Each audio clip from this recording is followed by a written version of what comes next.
My biggest struggle in this video is gonna be to not say strange magic over and over again. So, time for Disney's major Thanksgiving release, and barely anybody knew about it. Sometimes it's not easy for me to gauge how well something is advertised when you pay for no ads. Some have said that they've seen some YouTube ads for it, but this is Disney. The general public's unawareness of this film's existence, Burbank locals noting a significant lack of Disney posters for this time of year, that they only made one substantially length trailer when other animated films usually have like 3 trailer rollouts, and when inquired, only about half said that they got a trailer for it in front of Black Panther, Disney's major release only 2 weeks earlier. But you know what trailer everyone got? Now, homophobic-driven sabotage honestly wouldn't shock me, especially since this isn't the first time an LGBT project has suffered under Chapek's rule. But practically, given Chapek's notorious penny-pinching and general lack of giving a shitness about animated films, and recent poor performance of Lightyear, likely he was just a massive coward and basically pulled a low-key Batgirl, just throwing the movie under the bus just to not pay for more advertising. And if anyone argued that it was because the movie was mediocre, over-advertising basic-ass movies is literally Illumination's entire strategy. But the biggest tragedy is that with Disney being at the very least hesitant about it, is that they've allowed way too much of the public conversation around Strange World to be driven by the anti-woke crowd, where some have admitted that it is the only place that they knew about this movie's existence. Which I can guess is only some of the reasons that Chapek was recently and unceremoniously ousted as Disney's CEO.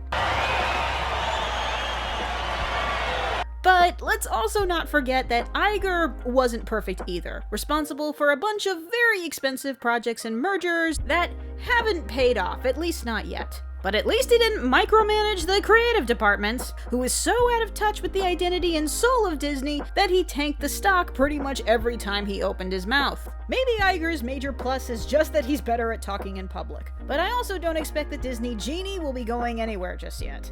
But it wouldn't be untrue to say that even when people did see a trailer, it didn't seem to leave very strong of an impression. Aside from, oh, Disney's doing adventure again. That hasn't worked very well in the past, but good to keep trying. Also, that the trailer didn't really give us very much to talk about. Aside from, again, the generic title, that's 2 words this time, though the world does indeed look strange, and the animation is as lovely and accomplished as it always is, when you put it beside many of the other movies that came out this year where studios have started jumping on the freshness and possibilities of the 2D hybrid model, those Strange Worlds 7 Dwarfs reminiscent designs are good on their own.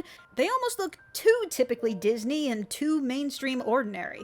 And then outside of the broad concept of adventure, the trailer doesn't provide much intrigue in terms of story goals. It does open with the famous explorer dad going missing, and then in the same trailer, they find him. So what else is it about? Well, upon finally seeing the movie, kind of as I expected, it's certainly not bad, but I can't say that it's amazing either. What it is the most recent addition to the Disney generational trauma trilogy. It's the story about a dad who doesn't want his son to admire his supposedly badass famous explorer grandfather, when he was actually an obsessive egomaniac, dragged him through infinite near-death experiences, and then abandoned him pretty much out of spite.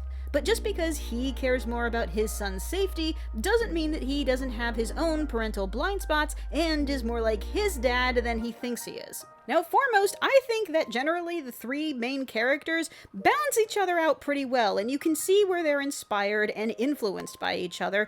But what I really liked, and the biggest distinctive feature, was the philosophical differences between the generations when confronted with conflicts. And they should have done much more with that. While the film has its share of almost dying and setting things on fire, to me the most interesting scene was when the 3 were playing a board game. That was the most compelling interaction I had gotten out of these characters. Can we just do this for the entire movie? There's also merchandisable sidekick Splat that swings between its existence being narratively relevant and even intriguingly ominous, to being pointlessly distracting. Another pretty common point is noting how much this movie reminds people of the last time Disney made a steampunky Journey to the Center of the Earth homage. And in multiple ways, Atlantis' story is a lot more clumsy, particularly the second half, where it relies a little too heavily on exposition. But what Atlantis has is an array of memorable, entertaining characters that keep the the first half of the movie at least very lively. In fact, you kinda miss them when it becomes the Milo and Kita show in the second act. Strange World's main characters have solid and complete, if basic, character arcs, but these three and their baggage have to carry the entire film, because the side characters, outside of scant moments, are fairly forgettable. And then there's one other particular way it reminded me of Atlantis, which is not positive in regards to the finale, and even then I would say that Atlantis did it better. At least in Strange World, the reasoning behind it wasn't quite so convoluted. The one thing we did hear before this film came out is that there was going to be an LGBT teenage romance, and like everyone else, I was hella skeptical, expecting basically for there to be maybe a blush and that would basically be it. Just going by Disney's track record, so I was surprised when it was actually completely unambiguous with a lengthy scene of Ethan's flustered flirting with his crush and his dad embarrassing him. Admittedly that this had limited narrative relevance, which doesn't exactly make it different from most romantic subplots in adventure films, except that these guys actually had chemistry and, knew each other, and at least here it's used to show some shifts in generational insights, and thematically connects to Ethan's journey in deviating from the future path that his dad expects him to take.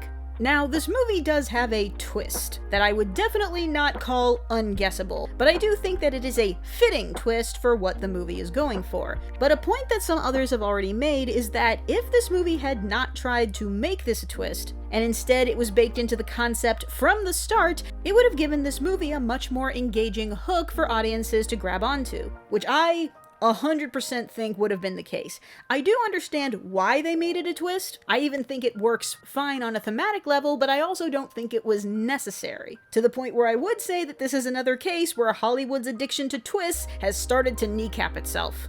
The already common joke is that this continues Disney's trend of failing at sci-fi, but technically if you consider WALL-E, Lilo and Stitch, Meet the Robinsons, and Chicken Little, technically it's turn-of-the-century exploration adventures that's box office poison. It's a solid family film, but I still think it's a little bit too formulaic to be impactful, but I also think that about literally every mainstream animated film these days. So I'll be interested in what you guys think, especially if you think that the visuals and obstacles of the world compensated for the simplicity of the character arcs. I did hear some not perfectly confirmed rumors that Strange World will only be in theaters for a limited time, and then like Soul and Encanto become their Christmas Disney Plus release. Again, not perfectly confirmed. If you're even mildly curious, I do think the visuals make a theatrical viewing worthwhile, but if you have a choice between this and Del Toro's Pinocchio, do that. Del Toro's Pinocchio has a great shot at being the best animated film of the year, but I don't know, it's gonna be pretty tough to beat the Rise of TMNT movie. His beautiful stop motion captures the dark elements of the original story, but this is mostly an original take, admitting that he saw similarities between the story of Pinocchio and the story of Frankenstein, which is exactly how Pinocchio's construction is shot, and pretty much how his burst of life is received. The film is marked by themes of mortality and grief, and asks a very pivotal question: what does it mean to be a good boy in fascist Italy? Unfortunately, it's only out in theaters a very limited time before going to Netflix on December 9th, and I really hope that this, plus the great limited run of The Glass Onion, which was also amazing, I really hope that this is the start of a pattern of Netflix allowing its originals to have longer theatrical runs. When pigs fly... No, I'd still prefer not. I also managed to catch an early screening of Puss in Boots: The Last Wish, and I loved it. The 2D influenced CG is colorful and gorgeous. I love Goldie and the Three Bears as Follies. Puss is the most interesting his character has ever been, and every time this wolf shows up, it is some of the best stuff out of animation this entire year. We are officially in a DreamWorks resurgence. And now that we're officially at the end of the year, tell me, Animaniacs, what are your favorites of 2022?